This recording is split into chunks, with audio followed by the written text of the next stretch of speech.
কোন এক শুক্রবারে বিশাল ভূমিকম্পের মধ্য দিয়ে কিয়ামতের দিন সূচনা হবে, কথাটি কতটুকু সত্য?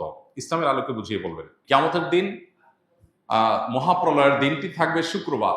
এটি বিশুদ্ধ হাদিসে বর্ণিত হয়েছে, নবী সাল্লাল্লাহু আলাইহি ওয়াসাল্লাম থেকে সুসাব্যস্ত হয়েছে। শুক্রবারের ফজিলত সংক্রান্ত একটা হাদিসে জুমার দিনে কি কি হয়েছে এবং কি কি হবে সেগুলো বলতে গিয়ে একটা পর্যায়ে এদিনেই কিয়ামত প্রতিষ্ঠিত হবে বা মহাপ্রলয় হবে, যখন সৃষ্টি জগতের সব কিছুকে আল্লাহ তাআলা ধ্বংস করবেন, আবার পুনরায় মানুষকে, প্রাণী জগৎকে আবার সৃষ্টি করে সবার হিসাব নিকাশের মুখোমুখি করবেন, হাসর কায়েম হবে। তো এই যে মহাপ্রলয়ের মধ্য দিয়ে যে মহাধ্বংসযজ্ঞ হবে, মহানিনাদ হবে, বিকট আওয়াজের মধ্য দিয়ে গোটা সৃষ্টি জগৎকে আল্লাহ তাআলা শেষ করে দিবেন, সেই দিনটি জুমাবার হবে। এটি বিশুদ্ধ হাদিসের আলোকে প্রমাণিত।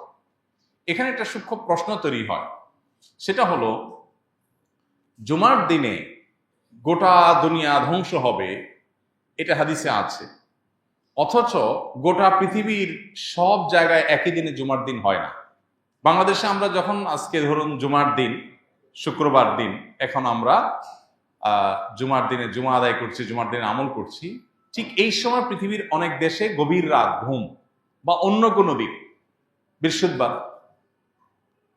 তাহলে যখন কিয়ামত একই দিনে হবে গোটা পৃথিবীতে, বার তো একইটা থাকবে না, তাহলে সেখানে তো শুক্রবার না, সেখানে কেমনে কিয়ামত হবে? এটার উত্তর হলো, আজকে পৃথিবীর যে ব্যবস্থাপনা আমরা দেখতে পাচ্ছি, মহাপ্রলয়ের দিন পৃথিবীর এই ব্যবস্থাপনা থাকবে না। আমরা আজকের পৃথিবীর সাথে তুলনা করে সেদিনকে আমরা বিচার করছি যে সেদিন তো কোথাও জুমার দিন, কোথাও বৃহস্পতিবার দিন হবে, কোথাও দিন হবে, কোথাও রাত হবে। এ দিন এবং রাত এবং বারের এই পরিবর্তন আল্লাহর যে সমস্ত সৃষ্টির কারণে হয়ে থাকে, যে সিস্টেমের কারণে হয়ে থাকে, কিয়ামতের মুহূর্তে ওই সিস্টেম পুরাটাই মুখ থুবড়ে পড়বে, ভেঙে পড়বে, এগুলোর কোনোটাই কাজ করবে না। যে সূর্যের অবস্থান পরিবর্তনের কারণে দিন এবং রাতের পরিবর্তন হয়, এই সূর্যই আলোহীন হয়ে যাবে। হাদিসে আসছে, নবী সাল্লাল্লাহু আলাইহি ওয়াসাল্লাম বলেছেন, যেই সকাল থেকে মহাপ্রলয়ের শুরু হবে তার আগের রাত হবে দীর্ঘ। এই যে দীর্ঘ রাত হবে, তখন তো গোটা পৃথিবী একাকার হয়ে যাবে। এবং আল্লাহ তাআলা কোরআনে কারীমে বলেছেন সূরা শামসের মধ্যে যে ইদা শামসু কুববিরাত ওয়া ইদান নুজুমু কাদারাত। এই সূরা শুধু অনুবাদ করলে আপনার কাছে পরিষ্কার হয়ে যাবে বিষয়টা।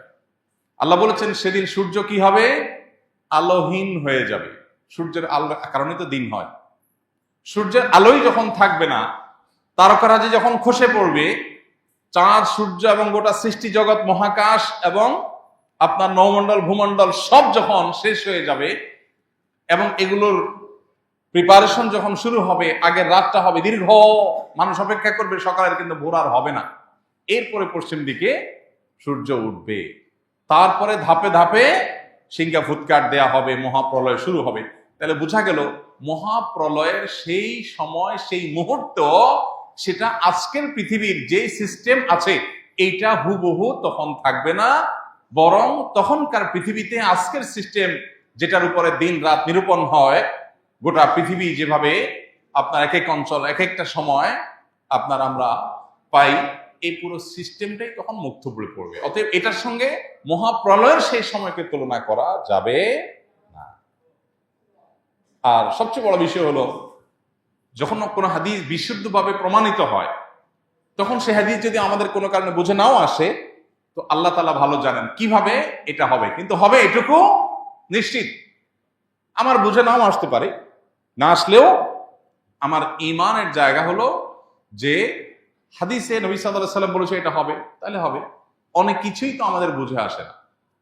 1450 বছর আগে নবী সাল্লাল্লাহু আলাইহি ওয়াসাল্লাম অনেক কিছু বলেছেন যেটা আমাদের বুঝে আসে নাই। কোরআনে আল্লাহ তাআলা বলেছেন যে ওয়াল বিগালা ওয়াল হামিরা লিতারকাবুহা ওয়া জিনা।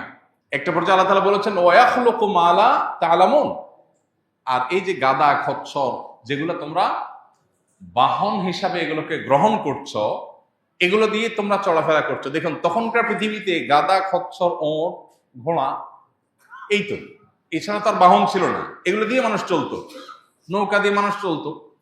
আল্লাহ বলছেন বাহন হিসাবে আরো অনেক বাহন সৃষ্টি হবে যেটা তোমরা জানো না। এখন সেই বাহন, বাস, ট্রাক, বিমান, বিভিন্ন রকমের বাহন তৈরি হয়েছে কি হয় নাই? 1450 বছর আগে আল্লাহ তাআলা যখন এই আয়াত নাজিল করেছেন, তখন কি সাহাবীদের কাছে এটা পরিষ্কার ছিল? তারা তো দেখছেন যে ঘোড়া, গাদা, খচ্চর, ওঁট, এই তো নৌকা, এগুলাতে তো মানুষ চড়ে, এগুলোই তো বাহন। আল্লাহ বলছেন ওয়ায়াখলুকু মা লা তা'লামুন, আরো অনেক বাহন তৈরি হবে, আল্লাহ সৃষ্টি করবেন মানুষের মাথায় সে বুদ্ধি, বিবেচনা, জ্ঞান দিয়ে পৃথিবীতে বহু বাহন আরো হবে যা তোমরা এখন জানো না। এরকম কোরআনের বহু বিষয় যখন নাজিল হচ্ছে তখন বুঝে আসে নাই, সাহাবীরা তো বলে নাই না মাথায় ধরতেছে না, মানলাম না, তা তো বলেন নাই। অতএব কোরআন বা সুন্নাহ যদি কোনো কিছু বলে, সেটা যদি কোরআন সুন্নাহর কথা হিসাবে সুসাব্যস্ত হয়, তাহলে সেটা ক্লিয়ার, আমার বুঝে আসুক বা না আসুক। আল্লাহ আল্লাহ। আসুন্নাহ ফাউন্ডেশন, উম্মার স্বার্থে সুন্নাহর সাথে।